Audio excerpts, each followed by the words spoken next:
अस्सलामुअलैकुम, welcome to code on project. Python की इस कंप्लीट सीरीज में आज हम बात करेंगे कि हमारे मैप फंक्शन क्या होते हैं, हम इसे किस तरह से यूज करते हैं। मैप फंक्शन पाइथन का एक बिल्ट इन फंक्शन है। अब उसके लिए चलते हैं हम अपनी कंप्यूटर स्क्रीन पर और इसको डीपली क्लियर करते हैं कि मैप फंक्शन का यूज किस तरह से किया जाता है। कंप्यूटर स्क्रीन पर आ चुके हैं। यहाँ पे मैंने VS कोड ओपन किया। मैं एक नई फाइल क्रिएट करूंगी map.py।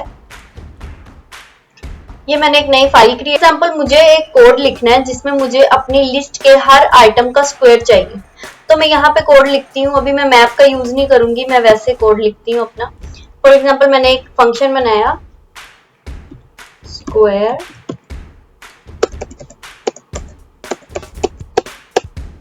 मैंने लिखा डेफ स्क्वायर और इसके अंदर मैंने एक पैरामीटर दे दिया x। मैं यहाँ पे रिटर्न करवा लेती हूँ x मल्टीप्लाई x। और अब मैं इसको अगर प्रिंट करवाती हूँ और इसको कॉल करती हूँ फंक्शन को, तो ये मेरे पास मैंने दिया 2। कंट्रोल से मैंने इसको सेव किया और अब मैं अगर इसको रन करती हूँ तो मेरे पास 2 का स्क्वायर आ जाएगा, जो कि मेरे पास होगा 4। ये मेरे पास 2 का स्क्वायर आ रहा है 4। ये मेरे पास 2 का स्क्वायर आ रहा है 4। अब अगर मुझे लिस्ट के हर आइटम का स्क्वायर चाहिए तो मैं क्या करूंगी, मैं यहाँ पे एक लिस्ट क्रिएट करती हूँ। इसके अंदर मैंने दिया 1 2 3 4। ये मैंने लिस्ट दे दी। अब मुझे इस पे लूप चलाऊंगी फॉर आइटम इन L। और यहाँ पे मैंने एक नई लिस्ट क्रिएट की new L is equal to, ये मैंने खाली लिस्ट दे दी। और यहाँ पे मैं करती हूँ न्यू L डॉट अपेंड और यहाँ पे मैंने फंक्शन को कॉल की स्क्वायर और इसके हर आइटम का स्क्वायर लेके अपेंड हो जाए मेरी न्यू लिस्ट में। और यहाँ पे मैं प्रिंट करवा लूंगी न्यू L। कंट्रोल से अब मैंने इसको सेव किया और अब अगर मैं इसको रन करती हूँ तो मेरे पास, मैंने इसको कंट्रोलर से सेव किया और इसको रन किया तो मेरे पास इसका स्क्वायर आ गया है लिस्ट का। 1 का स्क्वायर, 2 का स्क्वायर 4, 3 का 9 और 4 का 16।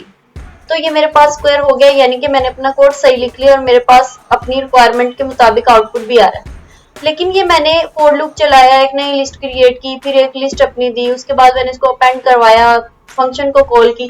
अब कोड के लिए मैप फंक्शन का यूज करूंगी तो मैं इसको अभी के लिए कमेंट आउट कर देती हूँ और यहाँ से ये सारी लाइंस भी मैं कमेंट आउट कर दूंगी। सिर्फ एक लिस्ट में कमेंट नहीं करूंगी। ये मैंने कमेंट आउट कर दिया। अब यहाँ पे सिर्फ मुझे एक लाइन लिखनी पड़ेगी। मैं यहाँ पे लिखती हूँ स्क्वायर इज इक्वल टू, यहाँ पे मैंने दिया मैप और इसके अंदर हमें क्या देना होता है, हमें एक देना होता है फंक्शन, एक हमें देना होता है फंक्शन और एक हमें देना होता है कोई भी आइटरेबल। अब हमारे आइटरेबल क्या होते हैं, जैसे लिस्ट है, टपल है, स्ट्रिंग है, इसी तरह एक हमें आइटरेबल देना होता है जिसके एक एक आइटम पे हमने कुछ परफॉर्म करना है। फंक्शन दूंगी, ये मैं जो मैंने फंक्शन बनाया हुआ ऊपर, ये मैंने स्क्वायर का जो फंक्शन बनाया, सबसे पहले मैं उस फंक्शन का नाम यहाँ पे दूंगी। मैंने यहाँ पे एक फंक्शन पास किया,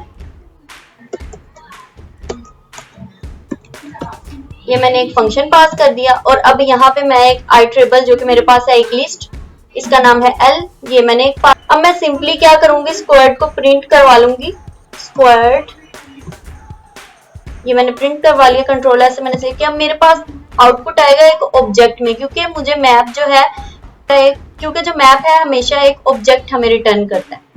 तो हम अपने पाइथन में टाइप कास्टिंग के बारे में पढ़ चुके हैं कि हम लिस्ट में कन्वर्ट कर सकते हैं, इंटीजर में कन्वर्ट कर सकते हैं। तो मैं क्या करूंगी, इस स्क्वायर्ड का जो मेरे पास मैंने स्प्लिट करवाया स्क्वायर्ड को और एक मेरे पास ऑब्जेक्ट, इस ऑब्जेक्ट को मैं लिस्ट में कन्वर्ट करवा लेती हूँ। मैंने कंट्रोलर से इसको सेव किया। अब मेरे पास वही आउटपुट आएगा जिन लाइंस को मैंने कमेंट आउट किया है, इन लाइंस की वजह से जो मेरे पास आउटपुट आ रहा था, अब ये सिर्फ एक लाइन लिखने से मेरे पास वही आउटपुट आ रहा है, ना मुझे एक नई लिस्ट क्रिएट करना पड़ी है ये 14960। तो होप सो आपको समझ आ गई होगी कि हम मैप फंक्शन का क्यों यूज करते हैं, क्योंकि अभी मैंने इतनी ज्यादा लाइंस लिखी, मैंने एक नई लिस्ट क्रिएट की, इसके अलावा मैंने फोर लूप चलाया, उसके बाद फिर उसके अपेंड करवाया नई लिस्ट में फंक्शन को खोल के, तो काफी ज्यादा लंबा प्रोसेस हो रहा था। तो अब सिंपली मैंने एक लाइन लिखी और उसमें मैंने फंक्शन का यूज किया और उसको जो उसने मुझे ऑब्जेक्ट आउटपुट में दिया मैंने उसको लिस्ट में कन्वर्ट करवा लिया। अब हुआ क्या, यहाँ पे जो मैंने स्क्वायर दिया, स्क्वायर जो कि मेरे फंक्शन का नाम था, अभी लिस्ट के एक एक आइटम को इसने लिया मैप क्या करेगा, इसके एक एक आइटम को लेगा लिस्ट के। सबसे पहले इसने 1 को लिया, अब 1 इस एक्स में आ गया, 1 इस एक्स में आया और यहाँ पे 1 मल्टीप्लाई 1 हुआ और फिर मेरे पास इसमें आके स्टोर हो गया, स्क्वायर्ड में आके मेरे पास स्टोर हो गया। उसके बाद फिर मेरे पास 2 गया, 2 4 हो गया, स्क्वायर्ड में हो गया। तो इसी तरह 2 का स्क्वायर हुआ वो स्क्वायर्ड में स्टोर हो गया, 3 का स्क्वायर हुआ, 4 का हुआ, इस फंक्शन के जरिए से। तो ये फंक्शन पहले हमें देना होता है। अब मैं अभी इसको हम थोड़ा सा और इंटरेस्टिंग करते हैं, अपने इस कोड को इंटरेस्टिंग तरीके से लिखते हैं। फॉर एग्जांपल अभी मेरे पास एक लिस्ट है। अब हम इस मैप में, अभी मैंने डेफ फंक्शन का यूज किया था, हम मैप फंक्शन में लैम्डा फंक्शन का भी यूज कर सकते हैं। अब हम लैम्डा फंक्शन का यूज करके देखते हैं कि किस तरह से हम लैम्डा फंक्शन का यूज करेंगे। तो मैंने एक लिस्ट दी L इज इक्वल टू 1 2 3, ये मैंने एक लिस्ट दे दी। अब मैंने एक और लिस्ट बनाई, उसमें मैंने दे दिया 4 5 6, ये मैंने 2 लिस्ट क्रिएट कर ली। अब मैंने यहाँ पे ऐड नाम रखा वेरिएबल का, इसके अंदर मैंने दे दिया मैप। और अब यहाँ पे मैंने कोई आउटर फंक्शन नहीं बनाया, तो मैं यहाँ पे लैम्डा फंक्शन का यूज करती हूँ, लैम्डा। इसमें मैंने दे दी एक वैल्यू x, एक आर्गुमेंट दे दिया x और दूसरा दे दिया y, कोलन लगाया क्योंकि हम लैम्डा फंक्शन का पिछली वीडियोस में यूज कर चुके। अब लैम्डा क्या होता है, ये अगर आपको नहीं पता कि लैम्डा फंक्शन क्या होता है, आप वीडियो लैम्डा फंक्शन की इस प्लेलिस्ट में वीडियो मौजूद है, आप वो देख सकते हैं, इसका लिंक आपको डिस्क्रिप्शन में मिल जाएगा। तो यहाँ पे मैं अब x प्लस y, अब मैंने यहाँ पे कोमा दिया। अब मैंने ये दोनों लिस्ट जो है यहाँ पे पास करवा दी, क्योंकि हमने एक फंक्शन पास करना होता है और हमारे आई ट्रिबल। अब मैंने यहाँ पे आई ट्रिबल, आप यहाँ पे 3 भी पास कर सकते हैं, 4 भी पास कर सकते हैं, मैंने 2 किए, लिस्ट और L और L1।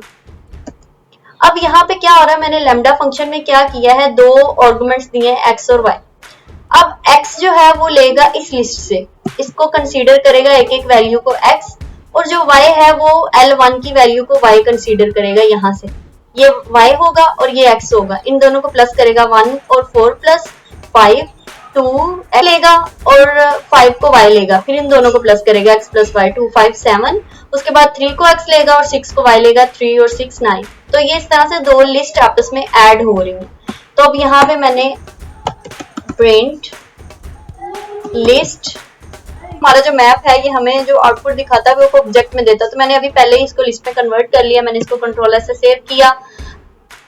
अब मैं इसको अगर रन करती हूँ तो मेरे पास इन 2 लिस्टों का सम आ जाएगा। अब मेरे पास क्या होगा, इन दोनों लिस्ट जो है इन दोनों का सम आ जाएगा, ये मेरे पास 5 7 9 आ गया। तो ये इस तरह से हमने मैप फंक्शन का यूज किया, हमारे डेफ फंक्शन का यूज करके भी हमने मैप फंक्शन का यूज किया और लैम्डा का भी यूज करके हमने मैप फंक्शन का यूज किया। होप तो आपको ये सारे कॉन्सेप्ट अच्छी तरह से क्लियर हो गए होंगे। आप साथ प्रैक्टिस कीजिएगा, क्योंकि अगर आप प्रैक्टिस करेंगे तो आपके साथ प्रैक्टिस भी कीजिएगा ताकि आपके ये सारे कॉन्सेप्ट और ज्यादा डीपली क्लियर हो जाएं। तो आज की वीडियो में हमने देखा कि हमारे मैप फंक्शन क्या होते हैं, हम इन्हें किस तरह से यूज करते हैं। होप सो आपको सारे कॉन्सेप्ट अच्छी तरह से क्लियर हो गए होंगे और आपको वीडियो इंटरेस्टिंग लगी होगी। अगर आपको वीडियो अच्छी लगे तो लाइक करें, सब्सक्राइब करें और बेल आइकन को प्रेस करें ताकि नई आने वाली वीडियोस के नोटिफिकेशन आपको मिल सके। तो मिलते हैं हम अपनी नई वीडियो के साथ, नए कॉन्सेप्ट के साथ। तब तक के लिए अल्लाह हाफिज।